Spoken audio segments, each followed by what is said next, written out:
pace of government for us is just full bore. So we're full steam ahead. The bottom line is, I'm sorry, we are going to do something different because what we're doing isn't working. When we've got violent crime up 50%, when we've got up 33%, we've got gangs up 50%, we've got a quadrupling of ram raids, and we've got retail crime up 100%, we are going to try something different.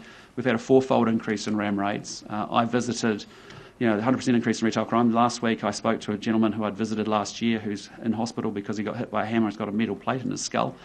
When you go talk to those families and the victims of crime, we've got to stand up for them. So we're standing up for the victims.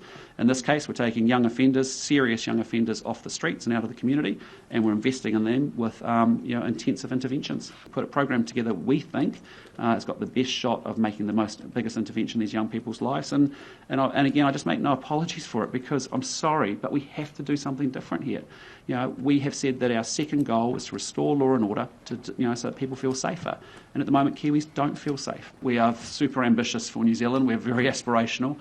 We're very positive about our future, but we are determined to turn the country around, to get it working again and to get it moving in a good direction. We're doing a lot, as you can see, every quarter. We're being very disciplined about what we are doing and what we're not doing, and that's the way that we have to be in order to turn the country around. That's what's needed in a turnaround job. I think a lot of what we want to do in the economic space in the coming quarter is get the infrastructure that we know that we need to get going to improve the productivity of New Zealand. And I know that sort of has a more medium to long-term benefit, but actually getting that foundation in place is really very important because we're going to deal with lowering inflation and dealing with the cost of living. That's our short-term financial focus of getting the economy moving again.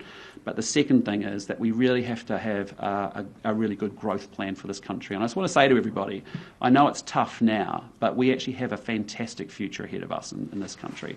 But for that to happen, you've got to invest in world-class education, you've got to get modern infrastructure in place, and that's a big focus of us in this quarter. Essentially what we're trying to do is unblock the system and to get the economy moving again and sort of aerate it. And a big part of that is removing what we call red tape. That is just frankly regulation that doesn't have a benefit. And that's a good example. If we can lower building cost products by actually getting the legislation introduced this quarter to get that moving so we can take products from overseas that therefore are cheaper and more competitive, that's great. Because why? Well, a house in New Zealand is 50% more expensive to build than a house in Australia. Building costs have gone up 41% in the last 5 years. So it's all of those things. And I know,